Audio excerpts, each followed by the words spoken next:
Welcome to all of you to our Unitarian Universalist Congregation of Erie Sunday service. Today we have the pleasure of having guests in our pulpit, Melissa Jeter. Some of us have first encountered Melissa at Summer Institute back when it was Ohio Meadville District Summer Institute, and more recently when it has been Central Eastern Regional Group Summer Institute. But anyway, Melissa is now a student minister affiliated with the First Unitarian Church of Toledo, and she is a student at the Methodist Theological School in Ohio. She's been a UU since 1988. And we welcome her, and we will ring our bells to welcome her and all of us. So you can all unmute yourselves. We cannot unmute you, but you can unmute yourself. And we can ring our bells. The bells, we welcome each other. Nice.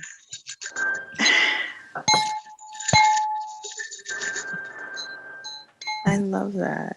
That was enthusiastic. And now we shall have, we are all thoroughly welcomed. We shall have Christine LInkie and Doug Michali singing the welcome song. Whoever you are, we welcome you. Wherever you come from, we welcome you. Whomever you love, we welcome you. Whoever you are, we welcome you. Wherever you come from, we welcome you. Whomever you love, we welcome you. Whoever you are, we welcome you. Wherever you come from, we welcome you. Whomever you love, we welcome you. Whomever you love, we welcome you. Whomever you love, we welcome you.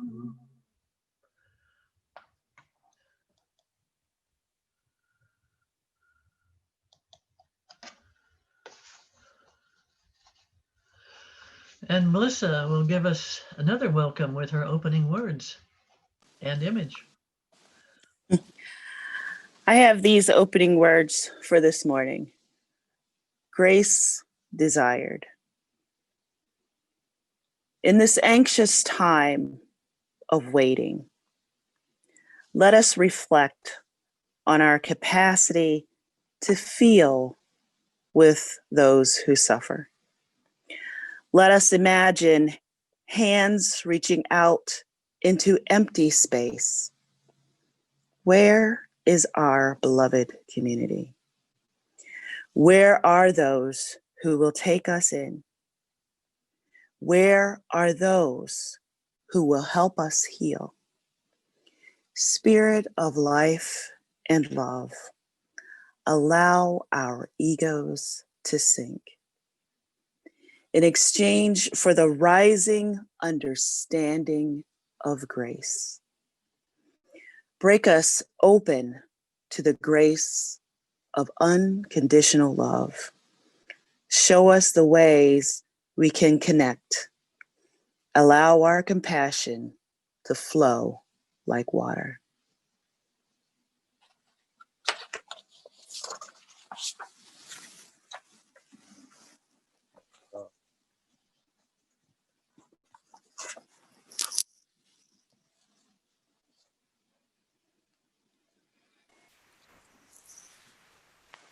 Edie shall too will read our chalice lighting while after Jackson plays the prelude. Is this too loud really quick?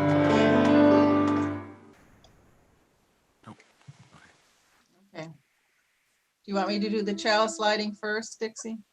Or is Jackson going to play first? Jackson can play first. Okay.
Thank you, Jackson.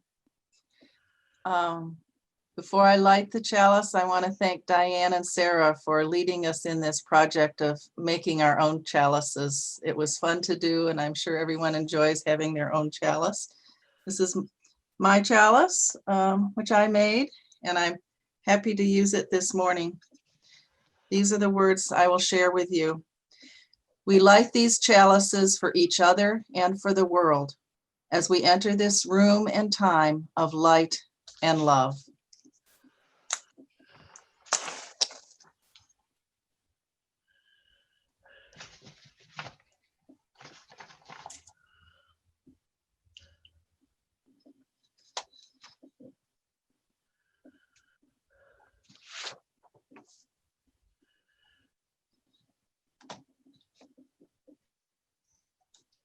Thank you, Edie. Bella will lead us in the universal bond of union.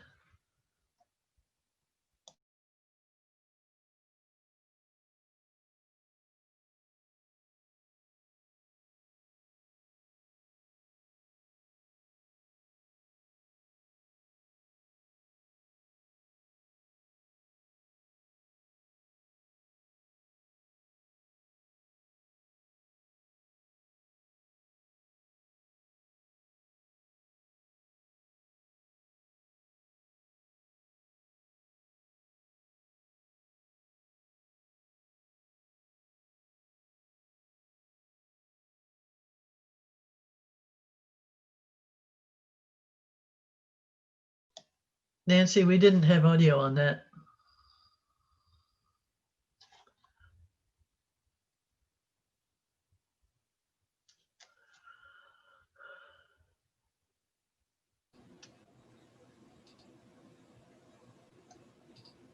We are Unitarian Universalists, a people of open minds, loving hearts, and welcoming hands. We care for the earth and each other.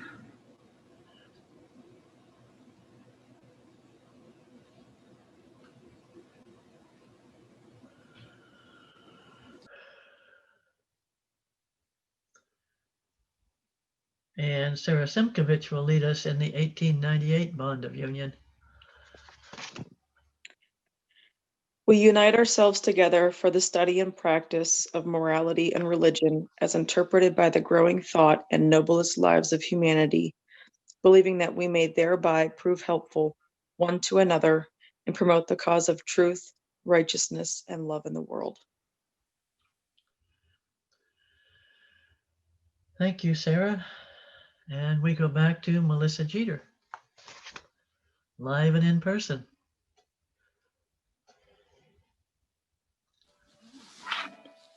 I have these words. Why are we here? Why are we here? What if we are the resilient heirs of people who just happened to be able to adapt to loss and trauma? Why love?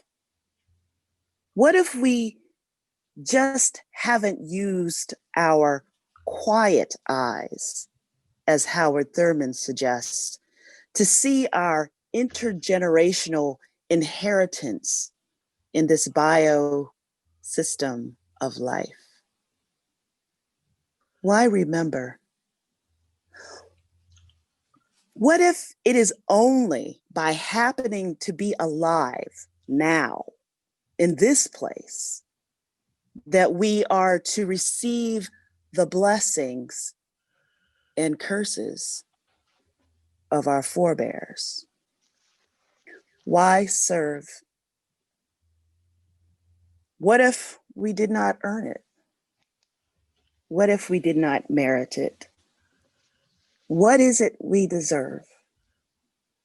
And at the same time, what if the intergenerational blessings and curses are the privileges we inherit? What mercy do our ancestors grant us? How does life sustain and pardon? Everything is not okay except for grace.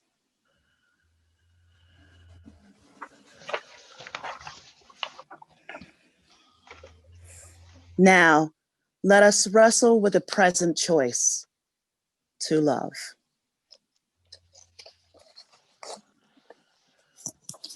Thank you for having me here. I consider it an honor to be a part of your worship service. I was very excited when Dixie called me. And so I want to talk about Julian of Norwich, because I believe that there are some things that we can learn from her. Julian of Norwich was born in 1342. There is little information about her parents. She wrote or authored the book called Revelations of Divine Love. And in that book, she says that she was born of gentle birth, which I interpret to mean that she was born of privilege. She was educated in a convent, the Benedictine convent of Morrow. And on May 13th, 1373, the anchoress states that she had an encounter with God and Jesus and Mary through 16 divine revelations. She was 30 years old at the time of her visions. Now, what was happening at the time that would cause her, one, to have the visions, and two, to want to write about what she saw? Well, she calls these visions showings, as she was shown. And there were many events that were happening at that time. This is the 14th century, that people didn't understand that was going on in the world. The world was changing and shifting. And there were many people who were suffering. They were suffering from death, from religious conflict, and people or groups of people intent on expanding their reign. And then there was a plague called the Black Death. It was a variant of the bubonic plague, which is still around, actually. So I want to talk about a couple of things. The Eastern Orthodox Church and the Western Latin Christian church, or people refer to it as the Catholic Church. So, or the Western Latin. So in the 14th century, Eastern Orthodox Christians found themselves dominated by Islamic rule and generally intolerable. They were intolerated by East Asians and North Africans. For example, there was the Mongol warlord Timur Lenk, and he controlled a lot of Central Asia and the Middle East from 1370 to 1405. And his agenda was to reestablish the Mongol reign, and thus many Orthodox Christians were killed in the process. So Eastern Europe would survive the rise of the 1330s Islamic dominance by turning inward. And in fact, in this time, the Ottoman Empire would rather that if they were going to practice their faith, that they did it in such a way that it wasn't public.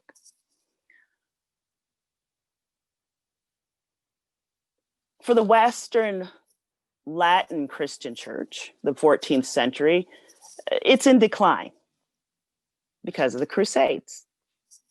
There are a lot of the Christian population has decreased. And of course, we've got the bubonic plague.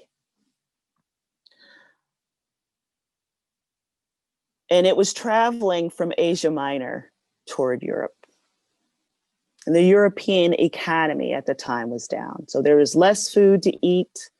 So people's resistance was low. And this variant of the bubonic plague was killing more people who died. And people didn't understand it because those people were dying between the age of 26 and 45. And that just seemed odd that these people in the prime of their life would be being killed. So there's a lot of anxiety and people turn inward. But there's a lot of things that happen when we're in very anxious times. And the 14th century is not very different than what happens now in terms of people being anxious. People want somebody to blame. And people are blaming people because they're searching for explanations. So they look outside themselves for a scapegoat. They look at God and say, God is angry.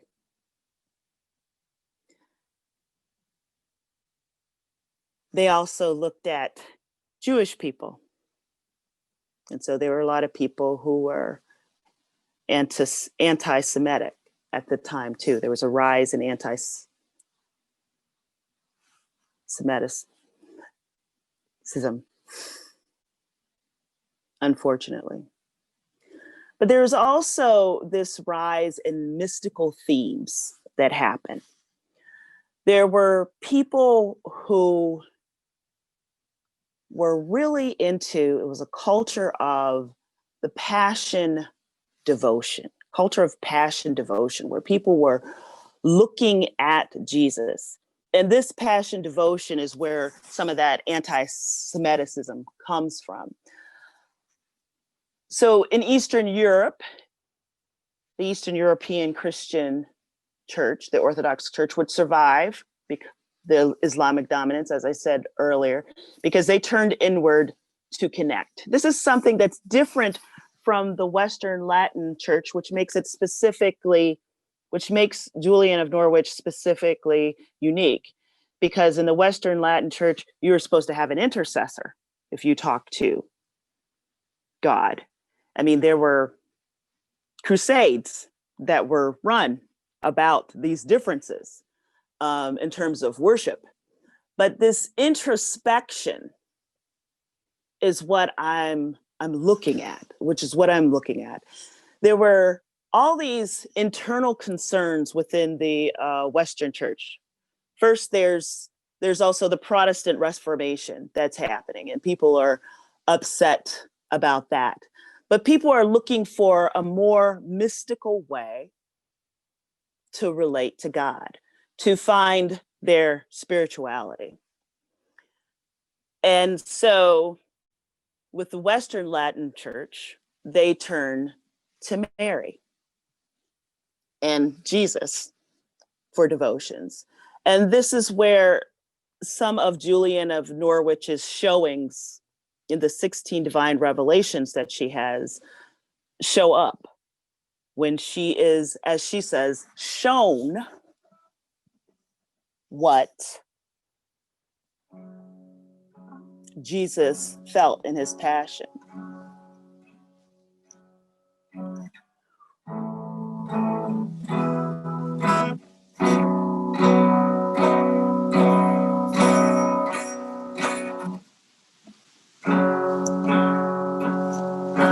Julian, you were holding. Julian, you were holding my hand. Julian, you were holding my hand. And she said, all will be well, all will be well, all manner of things will be well.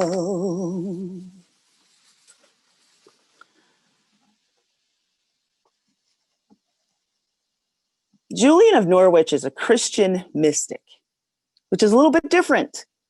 And as I was studying this, I thought, gosh, this should really upset. I love the mystics, but I thought also that this should really upset people who were in the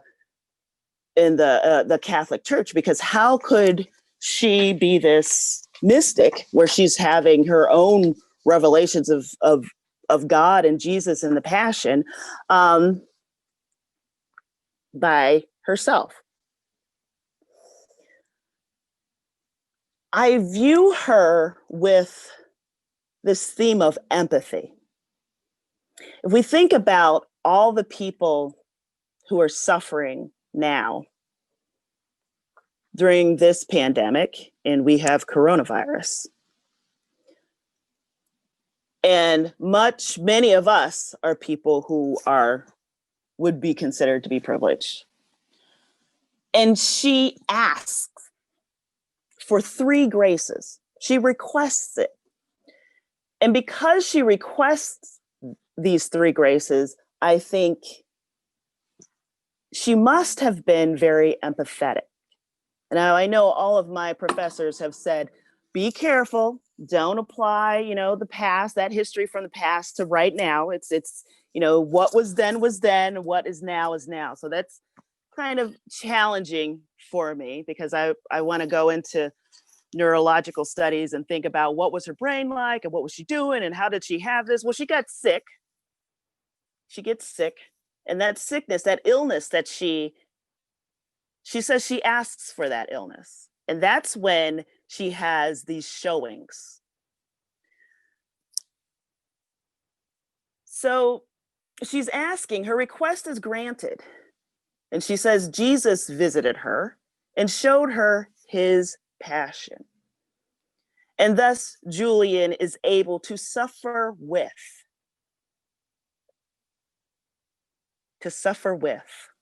which is what empathy means.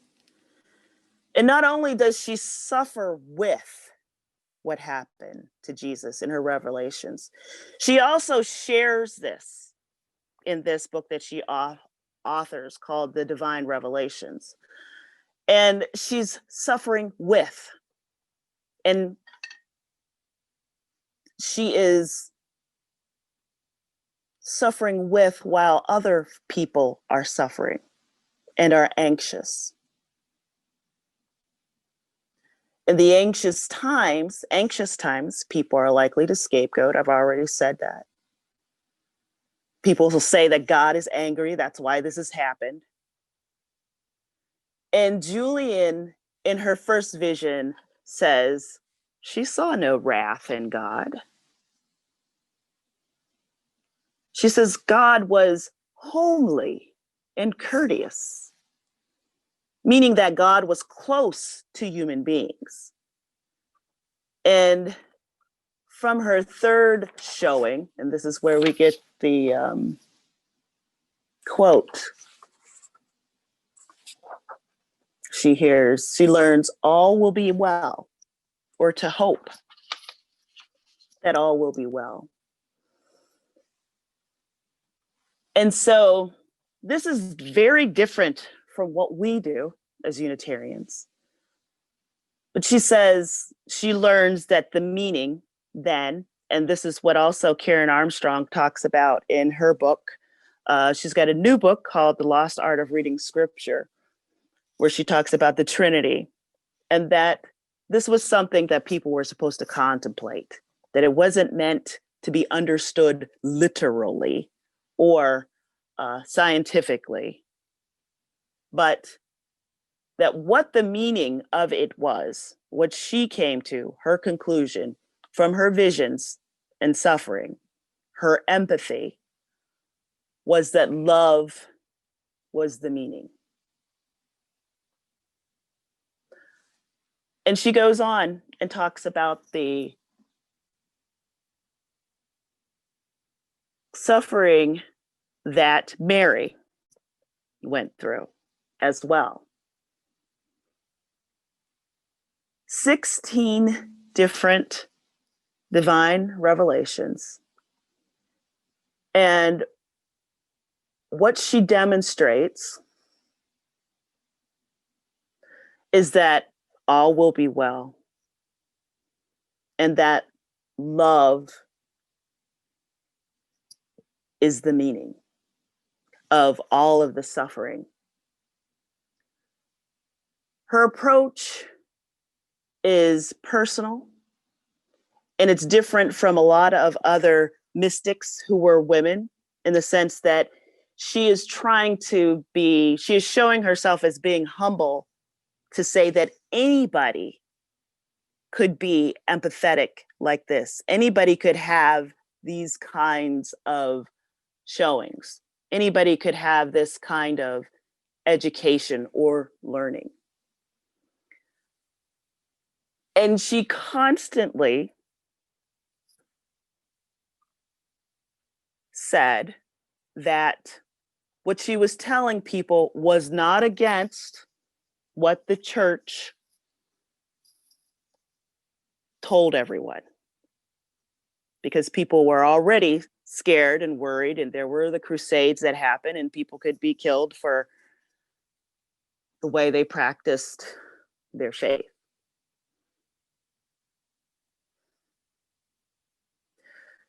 She demonstrates an introspective way of knowing and suffering with the people in the 14th century.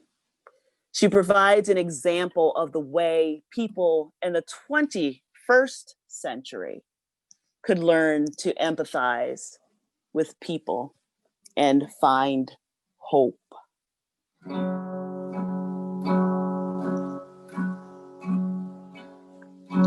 Julian, you were holding my hand. Julian, you were holding my hand. And she said, all will be well. All will be well, no matter things will be well. She said, no one does not know about sorrow. She said, no one does not know about pain. And she said, no one does not know about hunger, and no one does not know about shame. And she said, all will be well, all will be well, all manner of things will be well. So how is she relevant for today? In the 21st century, we are experiencing similar anxieties to the people in the 14th century. There's a pandemic. There is Brexit, thinking about it globally, and claims of America first, in addition to pulling out of the United Nations and the global climate change and conferences, and the current government administrations across the world are examples of the anxiety that people are having. We are suffering from effects of war and what we now call the Middle East. The economy of Europe and the United States have shifted to automation and more information technology, and that has changed such that there's more focus on mental labor. I would say also emotional labor, as I work at the public library, than physical labor. And people want to insulate themselves. And people are emphasizing their own identities above, over, and against various different identities. And so we've had these incidents about Black Lives Matter and people who are Asian American being scapegoated on the street. We have had so many scapegoats, people who are non-white, non-heterosexual, single women, as well as scientists. And it's interesting because though the United States has no state religion, we don't have a state religion, there is a kind of white Christian nationalism that has been associated with the government administration of the 45th president of the United States. And our government is so divided that 3 branches of government are challenged to function in the original checks and balances that we wanted them to function in. There are more people who are going hungry right now. And people see corruption and lies and authoritarian responses to the exercise of democracy of people in the United States. It is a very unique system that we have when I look at how Christianity, the different kinds of Christianity and different kinds of religions together expanded across the globe, and a lot of it through violence. But in the United States, there was violence, and it's been related and rooted in religion. But in the United States, that was not the way it was supposed to be. And we didn't have this. We had more of a pluralistic kind of Christianities, more than one, in the 13 colonies. But when we look at now, compounded by the dysfunctions and nationalism of governments across the globe, and this pandemic that originated in the East, we've got more than the number of people who have been dying of COVID is more than the number of people who died in 9/11. And that's something that should give us pause.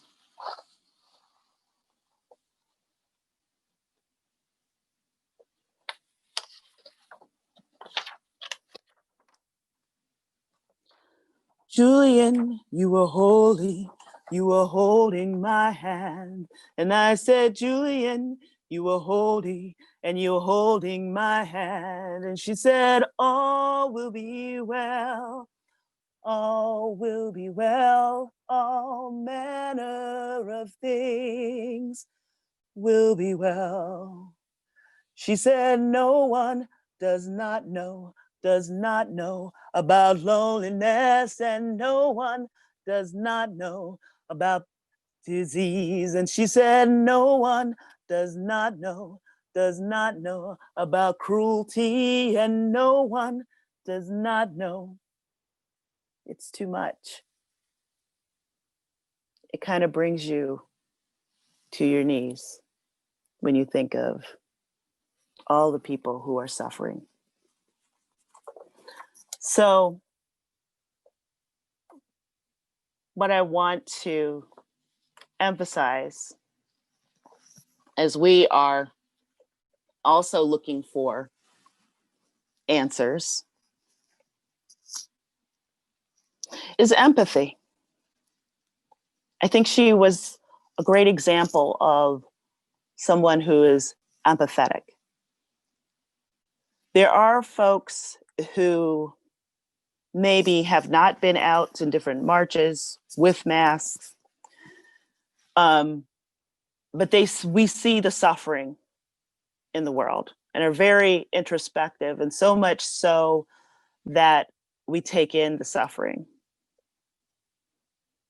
And I've met a few of those people, and I think at some point in times I have been a few of those people, and maybe you have been one of those people who have wondered what in the world has been going on.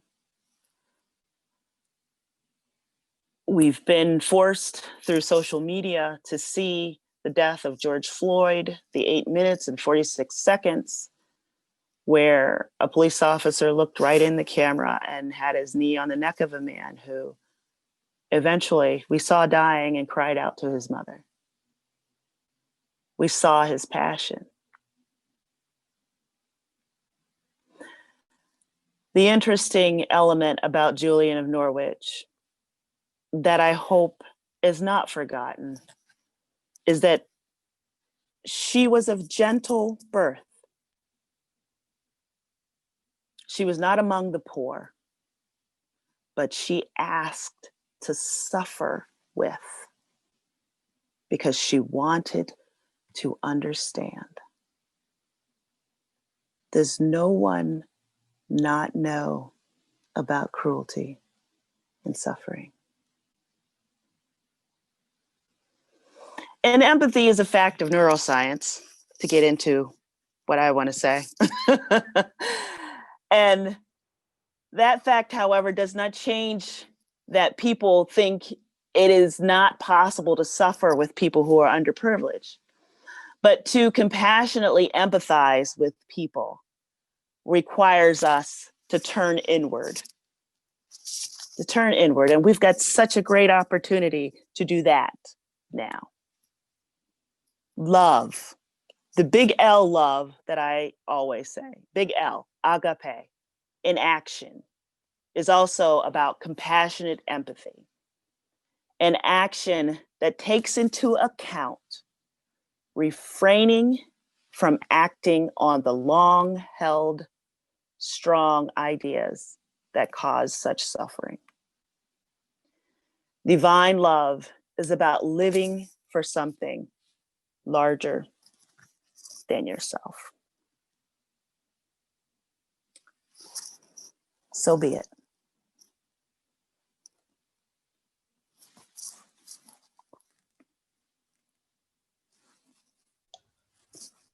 Thank you, Melissa.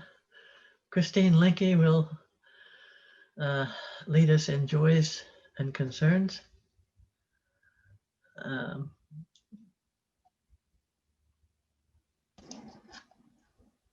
This is our time to share in the chat box a few words about how you're feeling.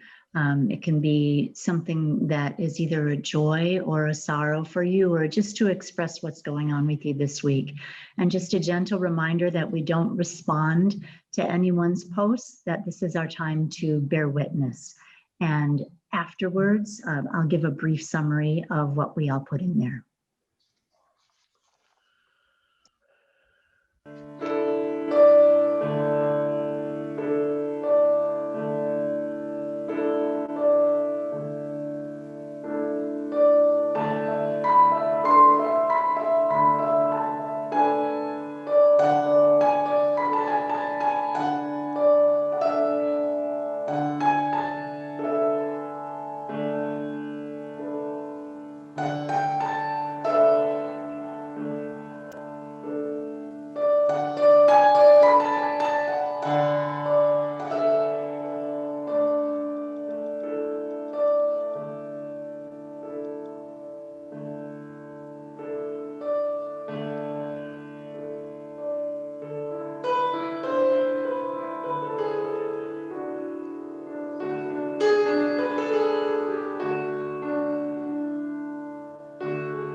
Dixie, are you ready for me to share the joys and concerns? Yes, please, Christine. Okay. So people are experiencing a lot of different things this week. First of all, there's a lot of gratitude expressed to Melissa and her words, and teaching us about Julian and the idea of empathy, and what a good reminder that is to everyone. There is sorrow in our joys and concerns this week for a congregant who lost their mother to COVID. So we're thinking about that and the ways that COVID affects all of us. There's also some anger expressed about how COVID is being handled. But overall, a lot of gratitude for the love of our fellowship and our congregation, gratitude for the scientists that are trying to help, also gratitude for the intentional conversations that have been going on. So a lot. Thank you.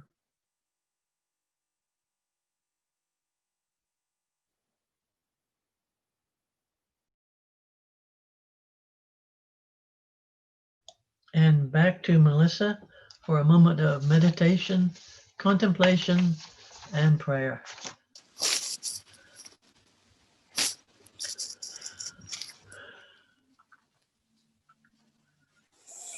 This is my interpretation of the 23rd Psalm. Love is my guide. I shall not falter. Love calls me to rest when I feel disconnected. Beloveds lead me to waters where I sit to think in solitude. My mind and my heart reshape and adapt. Love allows my ego to shrink. Though I walk through the valley of chaos and inequity, I shall keep my heart and eyes open. For there is elegance in patterns seen over time. Love is the breath of my breath, and just as long as I have breath, I will keep steadfast on the moral path. Amen. I say, blessed be.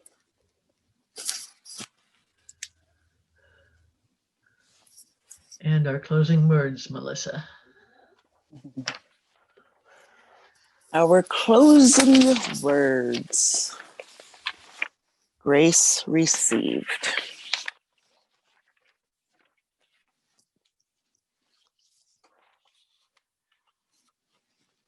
Okay.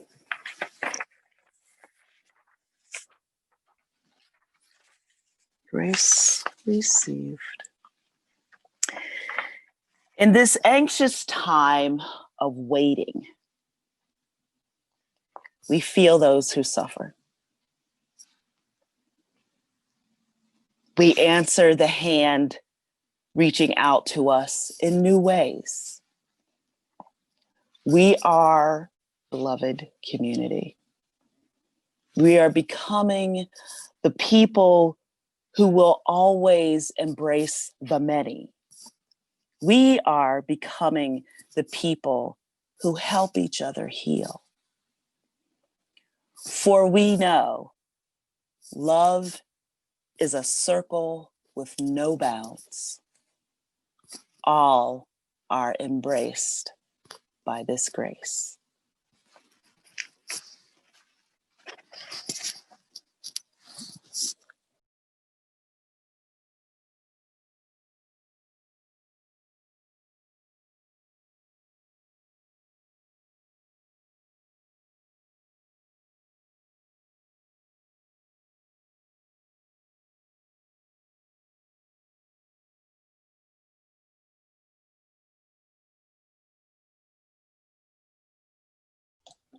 Edie will read our extinguishing the chalices. We extinguish these flames, but keep their light in our hearts with a message of love and justice, taking it outside the walls to the world we live in until we are together again.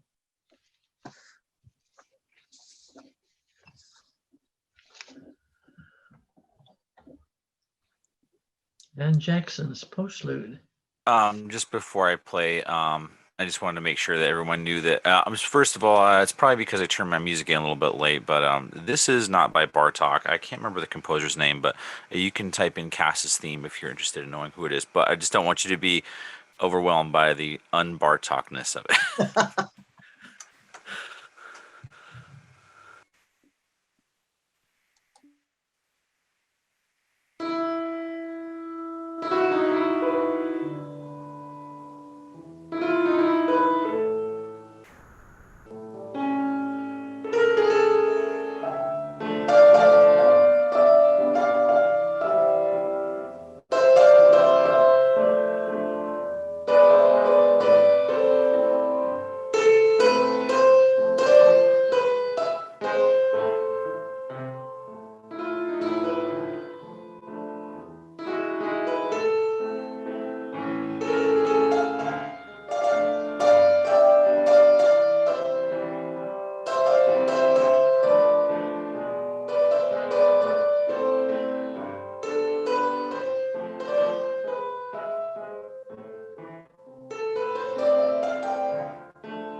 Thank you, Jackson.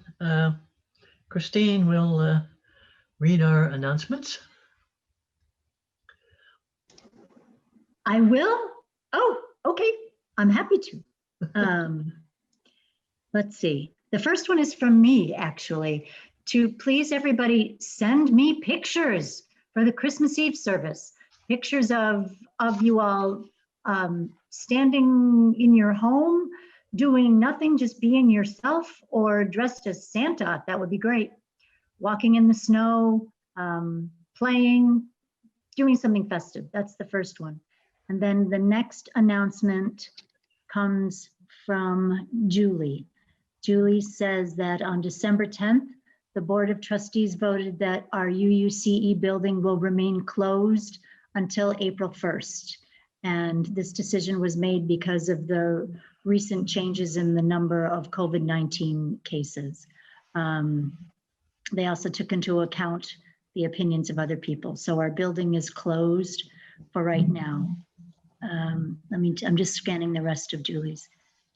This also protects our paid staff, the volunteers who need to be in the building to do the necessary work of the church and of our congregation at large. So thank you, Julie. Kelly Armour says that the music that Jackson played is by Yasuaki Iwafa. And there is an announcement from Janet and Howard that says that little gift bags are being prepared to be enjoyed by everyone on Christmas Eve. In there, there's a candle and a candle holder to be used for the singing of Silent Night. So to check the upcoming Thursday news for information about that.